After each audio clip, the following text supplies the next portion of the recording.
She has given me life, gave me strength that I never thought I had.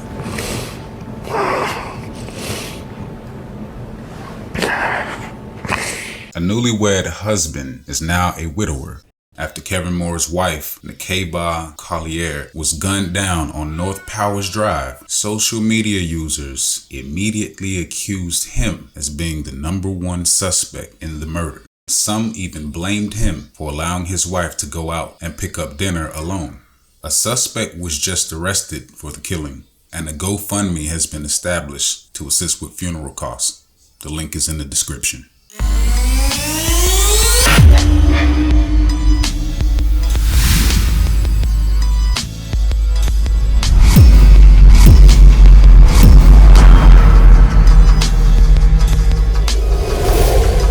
A 27-year-old woman named Nekaybaw Collier was found shot in a car on North Powers Drive Thursday night. Witnesses saw a red car pull up beside her, fire into the vehicle before the car crashed. When deputies responded, they found the victim inside of the vehicle with gunshot wounds. Based on the affidavit, there were multiple victims who were shot at. One witness was able to identify the driver and led deputies to Angela Baxter, 56, and charged her with second-degree murder and shooting into a vehicle. Based on the arrest affidavit, when deputies interviewed Baxter, she said on at least 2 occasions she shot into the air or at cars because she thought someone was following her. One deputy was flagged down by a victim in Pine Hills on the same day Collier was killed, saying that they had been shot at by a woman in a red SUV. Another victim came forward a few days later saying the same thing. Both witnesses had bullet holes in their cars.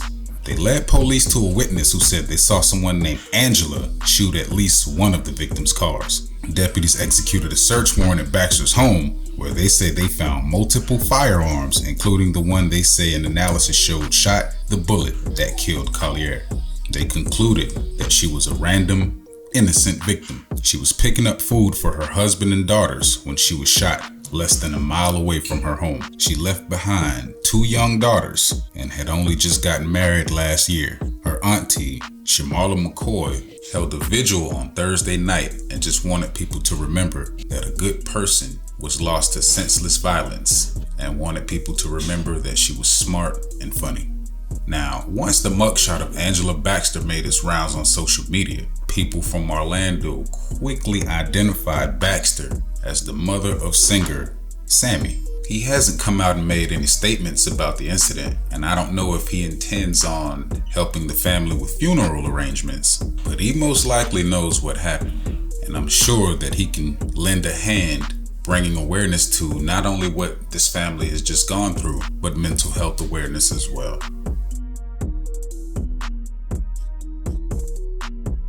So a few things. I don't know what it is about that specific area, North Powers Drive, but it's always been, I don't want to say like dangerous, because it's not like a specific place where you'll be in danger. To me, it's more like a bad luck area. We just had another random shooting in that same exact spot a couple weeks ago. I remember there was a family driving home from church right at that intersection at North Powers and Silver Star Road, and bullets just came flying through their car, and they were coming home from church, and a woman was shot in the neck. Somehow, it's just that road, just that little area right there. It's just bad luck, and it seems like that's just the worst spot to be as far as random shootings. Now, with regard to the actual culprit, if you've seen that lady around Orlando, you know she was a little off. Anytime I seen her, you know, she was talking to herself or sitting on a bench with a bunch of luggage, and you would have thought that she was homeless. I don't know what Sammie's relationship is with his mother. I actually went to school with Sammie, and I remember after high school, he moved to Atlanta and continued with his music career. And we both went to West Orange. I remember when I first met him, I had no clue it was, you know, the same Sammie that I was seeing on BET. He's older than me, and the only reason that I met him is because back in the day, I used to be a part of a program at West Orange called Avid, and we were supposed to be the smart kids.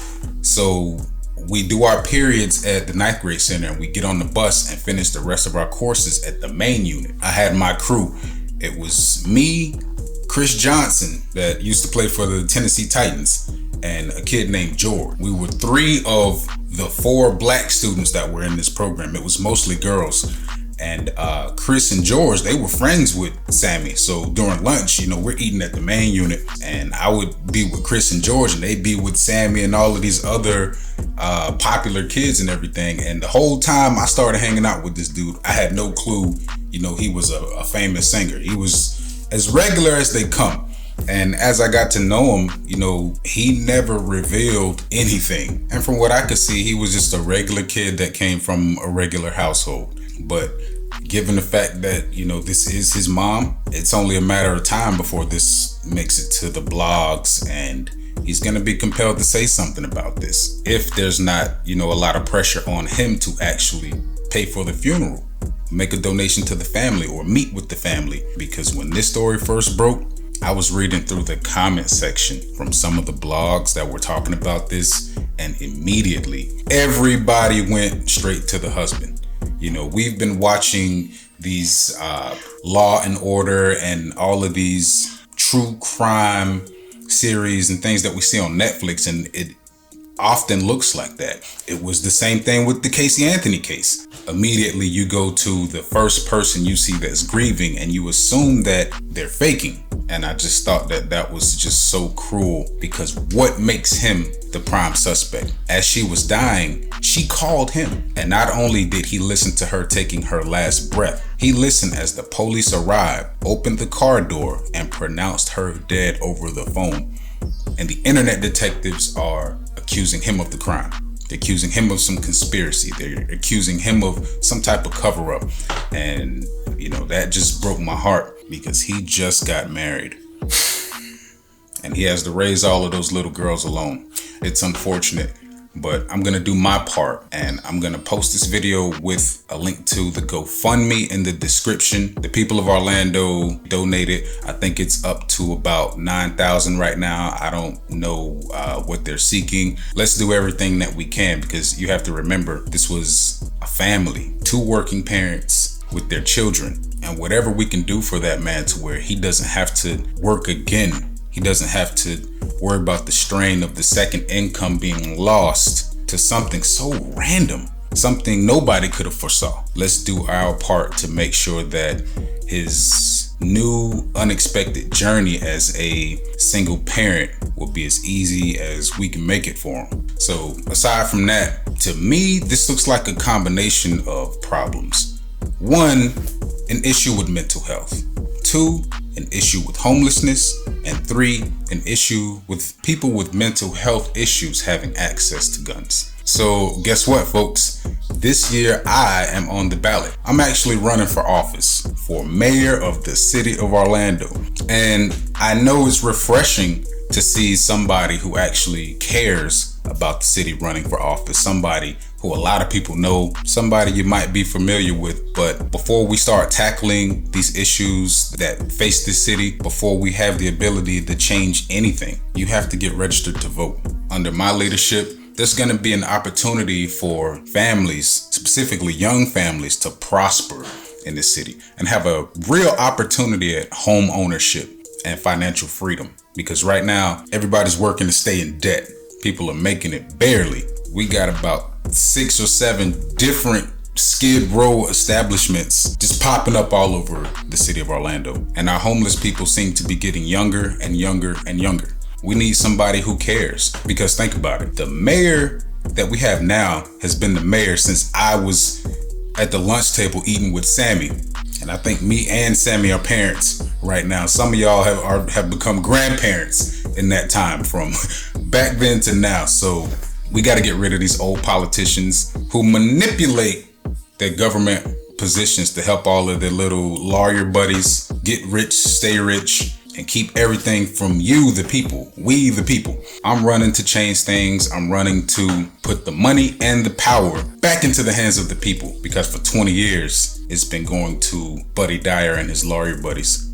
It's expanded the size of the jail, and it's been padding the pockets of the most corrupt police entity in the state of Florida. So let's change it. Get registered to vote. I'm going to leave a link to that in the description as well. Get ready, because Mayor Collier is coming. Let's spread some love and let's wrap our hands around the people of Orlando who are going through a lot. And let's wrap our hands around this family. Tap that link in the description for the GoFundMe. And even though times are hard, if you have it to give, let's help this family avoid potential catastrophe and show them that we care. Till next time.